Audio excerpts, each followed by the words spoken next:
तुम्हें ये तो पता होगा जापान का पॉपुलेशन कितना कम है। ऊपर से ये लड़की बचपन से ही अपना जवानी बर्बाद करते आई है वीडियो गेम खेलते हुए। न ही उसका इंटरेस्ट है रियल लाइफ के लॉन्डो में, न ही अपने बाल संवारने में। उससे इंटरेस्ट है भी तो गेम खेलने में, बाहर का आलतू फालतू खाना खाने में और अपने बिल्ले के साथ अजीब हरकतें करने में। एक दिन अंजू अपने घर में हर रोज की तरह टाइम ही वेस्ट कर रही होती वीडियो गेम खेल कर, तब अचानक कहीं से अजीब सा जानवर प्रकट हो जाता और उससे ये कहने लगता, सुन ले लौंडिया, मैं आया हूँ मैजिक की दुनिया से तेरे जैसे नास्तिक को प्यार का पुजारी बनाने, क्योंकि तुम जैसों की वजह से हमारे देश का पॉपुलेशन कम होते जा रहा है। इसलिए मैं आज से तेरी जिंदगी में मोहब्बत भर देने वाला हूँ, तेरे ही 3 फेवरेट चीजों को तुझसे दूर रखकर, जब तक तू अपने लिए कम से कम एक न एक दूल्हा तो ढूंढ ले।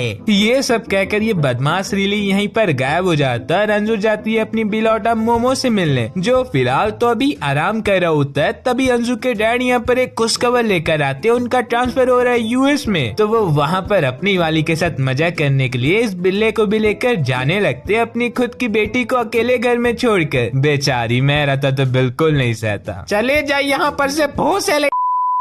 अंजू फिर मार्केट जाती है अपने फेवरेट चॉकलेट लाने, लेकिन उसे वहाँ पर भी कुछ नहीं हाथ लगता। तो अब वो थोड़ा सीरियस होते हुए बोलती, मैं अब उसका सारा प्लान फॉलो करने वाली हूँ, लेकिन किसी के भी प्यार में नहीं पटूंगी। इसके बाद अंजू यहाँ पर से जाने लगती। तभी वो गलती से अपने स्कूल के सबसे हैंडसम लड़के का फोन तोड़ देती और उससे डरते हुए माफी मांगने लगती, जिसका उसे तो कुछ फर्क नहीं पड़ता। तो अब अंजू यहाँ पर से बेफिक्र होकर उसे टाटा बाय बाय बोलकर घसक लेती। अगले दिन फिर वो स्कूल जा रही होती, तब कहीं से ये बदमाश टपकता और उसका घुटना तोड़ते हुए उसे उसी लड़के के सामने गिराता। और ये हादसा उसके साथ पूरे स्कूल में बार बार लगातार यही कोइंसिडेंट होते जाता और वो उससे बार बार मिलते भी जाती। आखिर में बेचारी वो ये सब चीजों से तंग आकर लाश की तरह पड़ी ही थी। तभी उसे दिखता उसके तरफ एक केक का टुकड़ा आते हुए, जो रहता और कोई नहीं, ये कॉकरोच। कुछ देर के बाद सीन बदलता और वो मिलती बच्चों के प्लेग्राउंड में बारिश से बसते हुए। तब उसका ऐसा हाल देखकर वही हैंडसम लड़का यहाँ पर आता।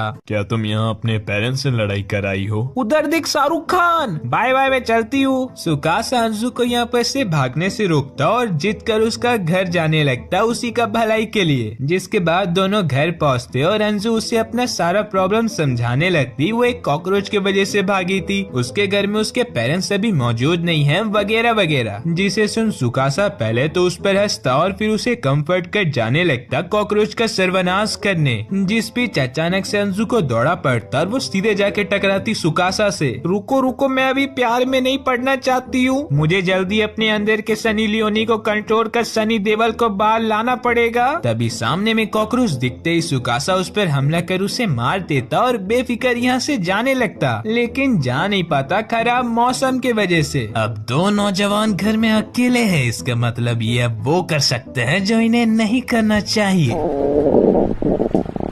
मुझे भी भूख लग रहा है। ठीक है, मैं कुछ बनाती हूँ। अरे चल अब जल्दी से कुछ अच्छा बना जिससे वो तुझसे तुरंत इम्प्रेस हो जाए। चले जाए यहाँ से सस्ता डोरेमोन। मैं जानती हूँ ये सब में तेरा ही हाथ है। हाँ, ये सब मैं ही करवा रहा हूँ, तुझे जो करना है कर ले, कुछ नहीं उखाड़ पाएगी मेरा। तुम्हें कौन सा फ्लेवर पसंद है? अरे ये क्या कर रही है, कुछ अपने हाथों से बना। कुछ समय बाद दोनों कप नूडल्स खाकर खत्म करते और अंजू सुकासा को ये सजेस्ट करती, आज का मौसम खराब है तो तुम आज के लिए यहाँ रुक सकते हो, अब जाओ जल्दी से नहाकर फ्रेश होकर आओ। सुकासा फिर नहाने के बाद अंजू का डैड का कपड़ा पहनकर बाहर निकलता, जिसके बाद अंजू जाती बाथरूम और वहाँ से कुछ ज्यादा ही अजीब सा पजामा पहन कर निकलती। ये फिर एक गेम खेलने का तैयारी करती, जिसमें अगर कोई हारेगा तो वो आज का लंच बनाने वाला है। गेम हो जाता स्टार्ट और अंजू उसमें बार बार हारते जा रही रहती रीली के वजह से, क्योंकि वो सुकासा को जिताकर अंजू को भेज देता लंच बनाने, जहाँ पर वो कुछ ऐसा जला हुआ खाना बनाती है जिसे देख सुकासा को उसका मदद करना पड़ता और फिर दोनों एक साथ कुछ अच्छा सा लंच तैयार करते, आज के लिए भी और कल स्कूल ले जाने के लिए भी। साइड से रीली इन्हें एक दूसरे का करीब आता देख अपना शैतानी बुद्धि लगाता और अंजू को नींद से सुला देता और वो भी सोए सोए अपने बिल्ले का सपना देखने लगती। सुकासा उसे ऐसे सोए हुए देख उसका ग्लास निकाल रहा होता, तब अंजू उसे मोमो समझकर पकड़ लेती और जाने नहीं देती। तो अब वो वहाँ पर हार मानकर वहीं पर शांति से बैठ जाता।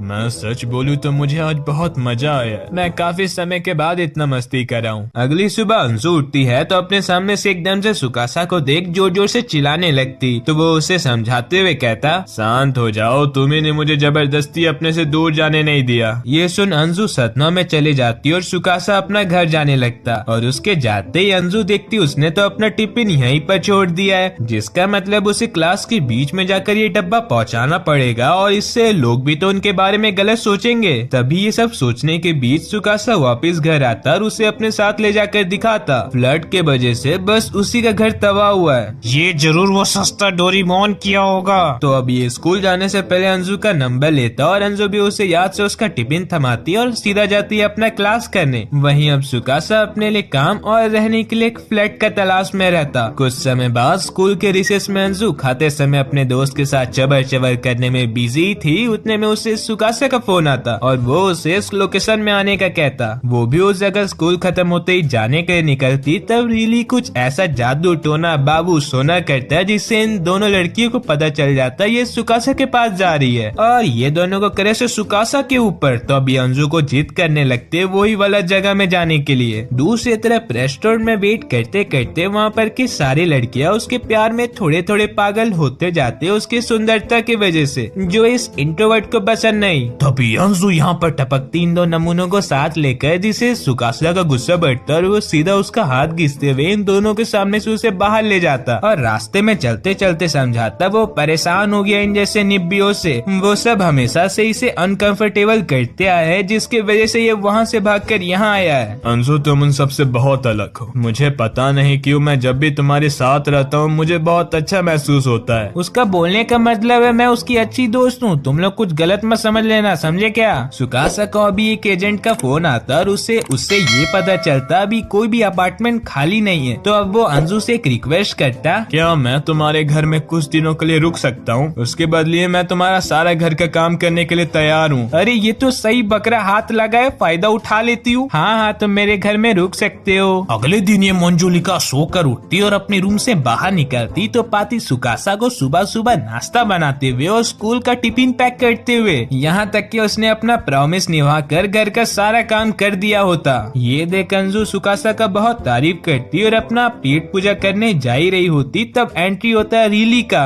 और महारानी, कैसन चलत है तोहर जिंदगी? अगर ठीक चल रहा है तो बाहर से तेरे लिए एक सरप्राइज आने वाला है। और ये कहते साथ धूम दरवाजे पर होता दस्तक। अंजू गेट खोलती तो बाहर मिलते एक सुंदर सा लड़का जो उसका बचपन का दोस्त होने का क्लेम करता। आए, ये कब हुआ? मेरा का बचपन का ऐसा दोस्त था। तभी सुकासा भी यहाँ आता और हैरानी से उसकी तरफ देखने लगता, क्योंकि ये सस्ता डोरेमोन इनके बीच लव ट्रायंगल जो बना दिया है। ये लड़का तुम्हारे साथ रहता है क्या? मैं तुम्हें इस बारे में कुछ देर बाद बताती हूँ। सुकासा इनके बातों के बीच से खसक लेता स्कूल का रास्ता और वहीं अब अंजू सस्ते डोरेमोन को घर ले जाती है उसका आरती उतारने। अब चल उगा जल्दी से, तो यहाँ पर क्या करने का कोशिश कर रहा है? अरे अब इसमें मैं क्या करूँ? तेरा बचपन का दोस्त उससे प्यार करता है तो। मुझे तो याद नहीं है मेरा बचपन का दोस्त कोई ऐसा था। ये तेरा अभी इजी मोड चल रहा है, जल्दी से उसका फीलिंग को स्वीकार कर और ये मामला यहीं पर खत्म कर। अंजू उसका बात काटते हुए जुंटा के पास जाती और उसके साथ स्कूल जाने के रास्ते में उसे सारा माजरा समझाती। सुकासा उसके साथ रह रहा है क्योंकि फ्लड के वजह से उसका घर डैमेज हो गया है। तभी इनकी बातों के बीच रीली फिर से अपना जादू टोना इस्तेमाल करते जाता और बार बार प्लॉट ट्विस्ट ऐड होते जाता। अंजू की दोस्त साकी आती तो वो जुंटा को पहचान लेती। ये तो अंजू का ही बचपन का दोस्त है, जिसे इससे ये लगता रीली ने इसका भी ब्रेन वॉश कर दिया है। वहीं दूसरी तरफ सुकासा इस लड़की को ऐसे इग्नोर करता है जैसे मेरी दोस्त को उसकी क्रश, क्योंकि ये प्यार का चक्कर ऐसा ही है बाबू भैया।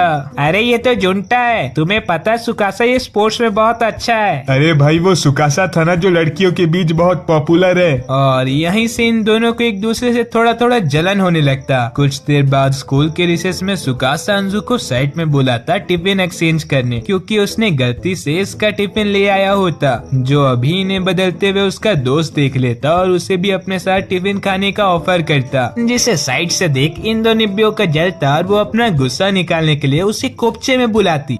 अरे पढ़ाई कर लो थोड़ा, दूसरे और ये तो प्यार के अंधे उसे ढूंढ रहे होते, जिस बीच वो इन्हें दिखती कहीं जाते हुए। तो ये उसका पीछा करते हुए वहाँ जाते और ये पाते दो नागिन अपना जहर उगल रही है अंजू के ऊपर। तब एक नमूना जैसे दिखने वाली लड़की का एंट्री होता है, जो इन नागिनों का बेइज्जत कर उन्हें यहाँ से भगा देती। अरे ये थोड़ा जानी पहचानी क्यों लग रही है? क्योंकि मैं वही हूँ जिसे तुम नापसंद करती हो। रीली का सच्चाई जान के रंजू पहले उसे हवा में उड़ाती, तभी उतने में ये दोनों सामने आते और उसके बारे में पूछते। तो वो खुद अपना इंट्रोडक्शन बताती। हेलो, मैं अंजू की बहन रीली हूँ और मैं तुम दोनों को अच्छे से जानती हूँ। तुम भी मुझे अच्छे से जान पाओ, इसलिए मैं तुम दोनों को इनवाइट करती हूँ अंजू के घर में डिनर पार्टी के लिए। अब सीन बदलता है शाम का, जहाँ पर अंजू इसे सबक सिखा रही होती ज्यादा सियाना बनने के लिए। जिस बीच अचानक से रीली उसका कपड़ा छोड़ती और गेट खोलते हुए उसे सुकासा के ऊपर गिराती, ये सोचकर अब कुछ रोमांटिक होगा। लेकिन अंजू उसे जिस तरह से सॉरी बोलती, बेचारे का सारा मूड खराब हो जाता। कुछ देर बाद डिनर का समय होता, जिसमें सुकासा खाना बनाकर सबको अपने टैलेंट से इम्प्रेस करता, यहाँ तक कि जुंटा को भी।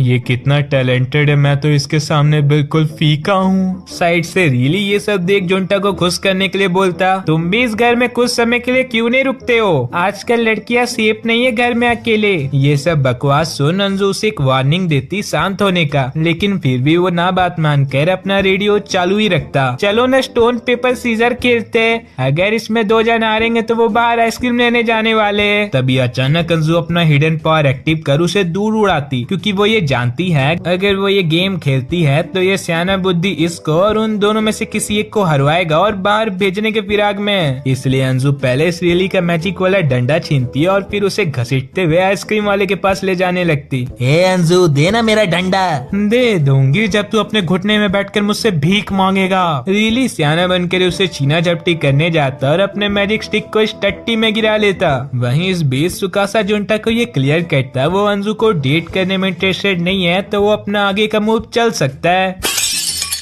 अरे इतना आसानी से तो ये मत बोलो। तभी ये दो नमूने आ जाते हैं आइसक्रीम लेके, जिसे खाने के बाद जुंटा वापस अपने घर जाने लगता है, क्योंकि ये तो उसे भाव दे नहीं रही है और टाइम इज मनी, तो काहे का समय बर्बाद करने का। जिसके बाद दूसरे दिन वो स्कूल जाती, जहाँ पर और दो निब्बियां अंजू के पीछा पड़ जाते और सुकासा के बारे में बार बार पूछ परेशान कर देते। ये सब के बाद अंजू स्कूल से थक हार कर घर आती और रीली को 5-6 माँ बहन का गाली बकने के बाद चैन से सो जाती। और कुछ देर बाद उसका नींद खुलता तो उसे कुछ अजीब सा आवाज सुनाई देता, जिसका पीछे उसे रीली का हाथ रखता। तो वो गुस्सा में उसे मारने जाती, तब वो वहाँ पर पाती एक चड्डी चोर को उसका मम्मी का चड्डी गंजी चोरी करते हुए। तो अब वो इस भूतनी को देख उसका खुद का फट जाता और वो घर से बाहर भागने लगता, लेकिन सही समय में पकड़ा जाता जुंटा के हाथों और हीरो बन जाता अंजू के सामने। चलो अब कटेगा उस पीले बाल वाले का। मैंने कुछ भी नहीं देखा। तभी जुंटा की मॉम उसे कॉल करती, तो ये गांडू छोटा बच्चा के जैसे अपनी मम्मी को सारा बात बताता और उसकी मम्मी अंजू को फोन देने बोलती। हाँ आंटी बोलिए। अंजू बेटा, मुझे अपने बेटे से अभी ये मालूम चला तुम अभी घर में सेफ नहीं हो, इसलिए मैं तुम्हारी सेफ्टी के लिए अपने बेटे को तुम्हारा बॉडीगार्ड बनाकर भेज रही हूँ।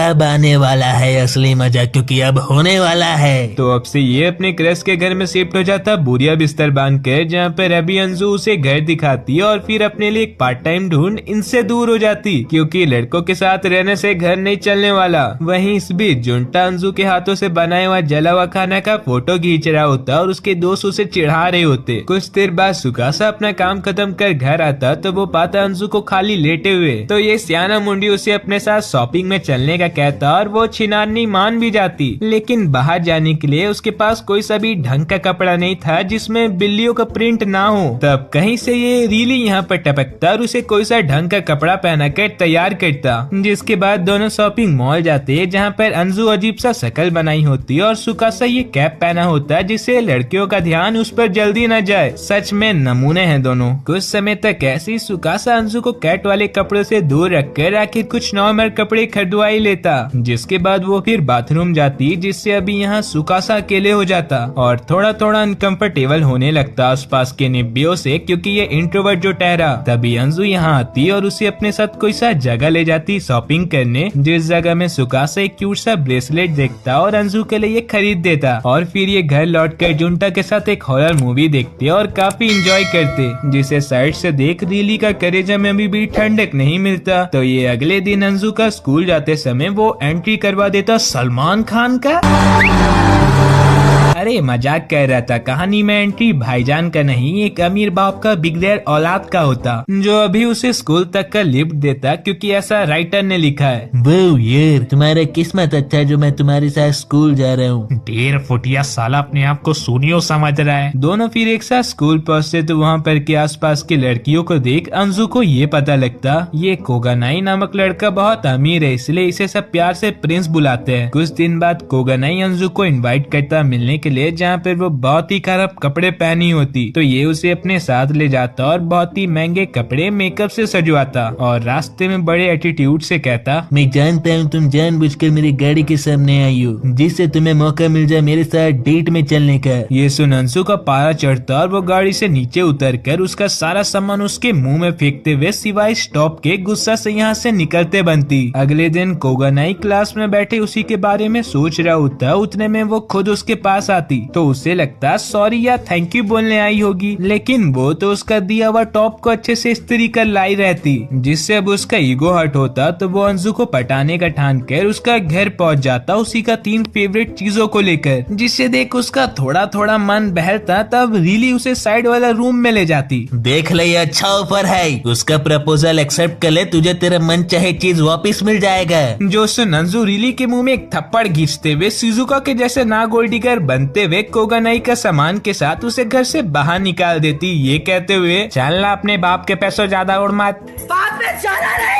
अगले दिन अंजू जहाँ पर काम करती वहाँ पर ये भी काम करने आ जाता, जिससे कोगानाई उसे ये रियलाइज करवा सके वो खुद का भी कमा सकता है। इस रंगूर को किस वजह से यहाँ पर काम में रखा गया है? तुम खुद ही देख लो, जैसे उन्हें पता चला प्रिंस यहाँ पर काम करते हैं, यहाँ पर सभी ने भीड़ लगा दिया। कुछ दिन ऐसे ही पार हो जाता और ये काफी मेहनत कर रहा होता है यहाँ पर। रात में अंजू अपना काम खत्म कर घर जा रही होती, तब कोगानाई का बॉडीगार्ड उसे रुकवा कर थैंक यू बोलता कोगानाई को इतना बदलने के लिए, क्योंकि वो अमीर बाप का बिगड़ैल औलाद है जो काम करना पसंद नहीं करता है, लेकिन अंजू ने उसे पूरी तरह से बदल दिया। इसके बाद कुछ दिन बीतता और कोगानाई अपना खुद का कमाया हुआ पैसों से अंजू से पूछता, बताओ तुम्हें क्या चाहिए। जिसके बाद सीन बदलता और ये दोनों आइस पॉप खाते हुए मिलते, जहाँ पर अंजू अभी अभी उसके प्यार में पटने ही वाली थी, लेकिन अपने आप को कंट्रोल कर लेती। और फिर जब घर जाती तब पाती सुकासा के फोन में एक अलीसा नामक लड़की का मैसेज। अगले दिन अंजू को रास्ते से जाते समय उसे कुछ बदमाश छेड़ने लगते, तब वही अलीसा नामक लड़की उसे बचाती और इन्हें डरा कर भगाती। जिसके बाद सुकासा यहाँ पर आकर ये रिवील करता है ये उसकी बड़ी बहन है। तो अंजू उसे घर ले जाती है और उसका भाई का बड़ा तारीफ करते हुए बोलती है बहुत काम का है। जो सुन अलीसा बहुत खुश होती है और अपना भाई का अंजू के साथ इतना अच्छा केमिस्ट्री देख उसे और भी अच्छा लगता। दीदी सुकासा पहले अकेले क्यों रहता था? हमारे डैड की वजह से जो बहुत बुरे हैं। इसके बाद अलीसा सुकासा को ये सजेस्ट करती है अंजू के साथ कुछ और समय तक रुकने का, जिससे ये भी खुशी खुशी स्वीकार कर लेती, क्योंकि इस महारानी को काम जो नहीं करना पड़ रहा। बाद में दोनों का बाहर टहलने जाते ही रीली आता और अंजू का अभी तक किसी का प्यार में न पड़ने की वजह से परेशान होकर उसे डेट में ले आता लड़का बनकर, और वो भी इसके लिए मान गई होती क्योंकि इसने उसे वादा जो किया रहता वो बिल्ली वाला कपड़ा खरीदने का। जिसके बाद ये पहले मूवी देखने जाते और वहाँ पर इनका मुलाकात होता सुकासा और उसका दोस्त से। तो वो कुछ इनके बारे में गलत न समझ ले, इसलिए अंजू इसे घसीटते हुए ले जाती थिएटर के अंदर। और फिर मूवी देखकर दूसरी जगह जाते समय इन्हें कोगानाई दिखता तो रीली इसे भी अंगुली करने के लिए कहता, अरे ये वही है ना जिसके साथ अंजू डेट में चलने के लिए मना कर दी थी। मेरे को देखो, मैं तो आज इसके साथ डेट में आया हूँ। यहाँ से भी अंजू रीली को घसीटते हुए ले जाती किसी और जगह, और ये ऐसी पूरे दिन आलतू फालतू का जगह घूमते हुए बिताते और आखिर में घर जाने लगते। तब अचानक से ये सियाना अपना चाल चलता और अंजू का फेस में किस कर देता, जिससे पीछे से जुंटा देख सदमा में चले जाता। अगले दिन अंजू मिलती अपने बचपन के दोस्त से, जो उसे ये बताती हम सब दोस्त फिर से रियूनियन करने वाले हैं, तो तुम वहाँ पर जरूर से आना। और फिर ऐसी बातों बातों में अंजू ये जानकर चौंक जाती जो वो बचपन में जिसके साथ खेलती थी वही लड़का जुंटा है, जो बचपन में अचानक से गायब हो गया था। यानी कि इसका मतलब रियली झूठ नहीं बोल रहा था। अंजू फिर यहाँ जल्दी से जुंटा को बुलाकर इन्हें भी उनसे मिलाती और वो सब भी से देखकर पूरा शौक हो जाती है, जो इतना मोटा बद्दा लड़का इतना हैंडसम कैसे बन गया। गया। घर आके रंजू रीली को दीवार में दबोच कर ये सब का वजह पूछती तो वो बताता, अरे मैं जबरदस्ती किसी को प्यार में नहीं डलवा सकता हूँ। मैं सिचुएशन ही ऐसा क्रिएट करता हूँ जिससे लोग एक दूसरे के करीब आ सके।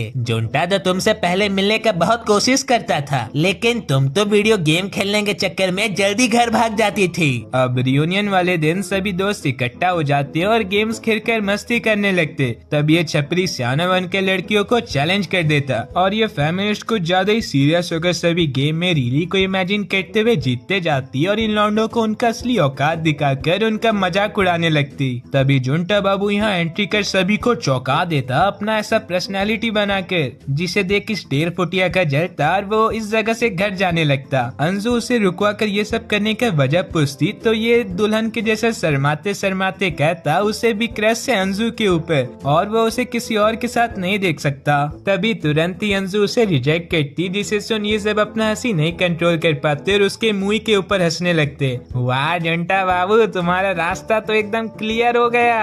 अंजू के यहाँ से जाते ये जुंटा को सॉरी बोलता है क्योंकि वो जो बचपन में अचानक से गायब हो गया था, इसी डेढ़ फुटिया का हाथ था उसमें, जिसे जुंटा सब कुछ भुलाकर माफ कर देता। छी, कम से कम इसका हाथ मुंह तो तोड़ना चाहिए था ना, ऐसा कैसे चलेगा। खैर, तो अब रात में अंजू इन दो प्यार के अंधों का काटते हुए कहीं से वापस घर लौट रही होती, जिस बीच वो अपने दोस्त साकी को देखती उसके घर के बाहर, जो उसे इन दोनों के साथ देखकर हैरान हो जाती। कितनी बड़ी छिनानी है ये। अंजू उसे घर के अंदर ले जाके सारा माजरा समझाती और यहाँ पर उसका आने का वजह पूछती तो बताती, मेरा भाई घर में पार्टी सार्टी कर रहा है जिसकी वजह से आज मैं तुम्हारे घर रहने आई हूँ। बाद में अंजू साकी को रीली के बारे में बताने का कोशिश करती, तब अचानक से उसका पेट खराब हो जाता है, जो ये बदमाश किया रहता उसका मुंह बंद रखने के लिए। वहीं दूसरी ओर साकी एक इंसिडेंट को याद करती, मिडिल स्कूल के समय में जब उसे बुली किया जा रहा था, तब अंजू ही थी जो उसे बचाई थी और उसका अच्छा दोस्त बनी। यहाँ तक कि एक बार जब साकी के बारे में बहुत बुला बला अफवाह उड़ा था, तब अंजू ही थी जो उस पर भरोसा करते हुए अपने सीनियर से लड़ पड़ी। सीन अब प्रेजेंट में आता जहाँ पर रीली सभी को युकाटा पहनाकर फायरवर्क में ले जा रही होती, जहाँ इनका मुलाकात होता इस डेढ़ फुटिया और उसके दोस्तों से, जो सुकासा जैसे इतने सुंदर लड़के को देख जुंटा को साइड में ले जाकर ये कहने लगते,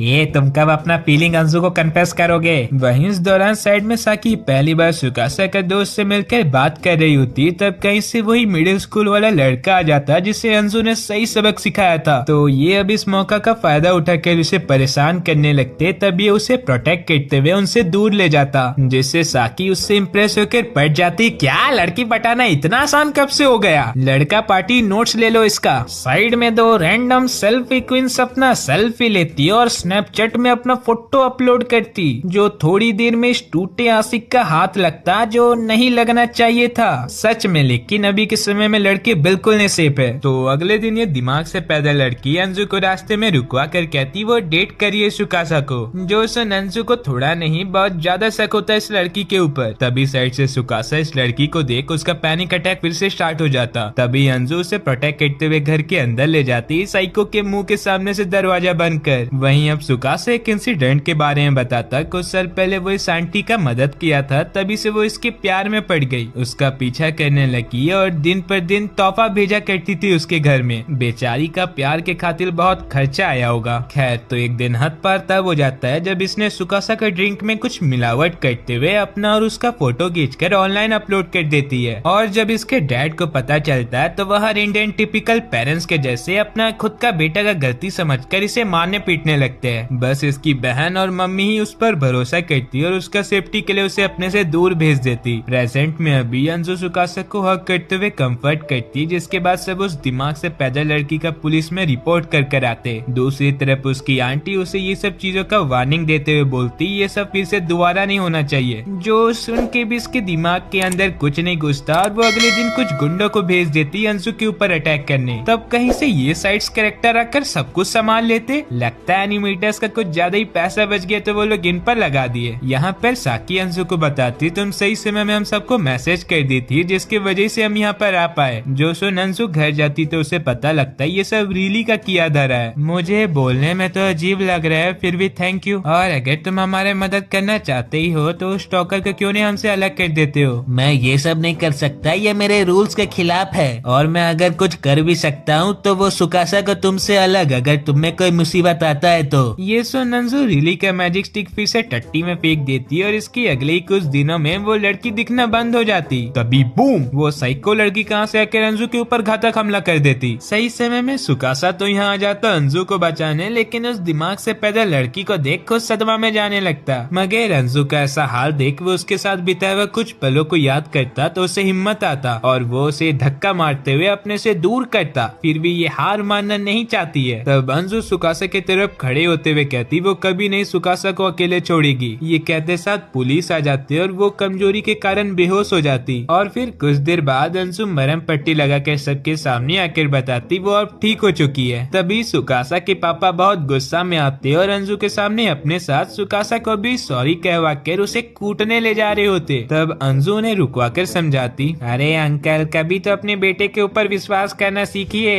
इसके बाद सीन बदलता अंजू का घर में, जहाँ सुकासा अंजू को सब चीजों के लिए थैंक यू कहता और उसे हक करता, जो पीछे से जुंटा देख फिर से सदमा में चले जाता। मीनवाइल रिली आई होती साइको के पास उसका सारा सुकासा वाला इंसिडेंट का रिलेटेड यादें मिटाने। कुछ और महीने पार हो जाता और ये चिनानी अपना हरकतें करना कंटिन्यू रखती। वहीं दूसरी और एक मैजिक विजार्ड को काम मिलता इस दिमाग से पैदल का ध्यान रखने के लिए। बेचारी को भगवान थोड़ा सद्बुद्धि दे। तो ये पूरा एनिमे यहीं पर खत्म होता है। इसका ना आगे का पार्ट है ना सीजन है। अगर तुम्हें वीडियो थोड़ा भी अच्छा लगा हो तो लाइक, सब्सक्राइब और कमेंट जरूर से करते हुए जाना।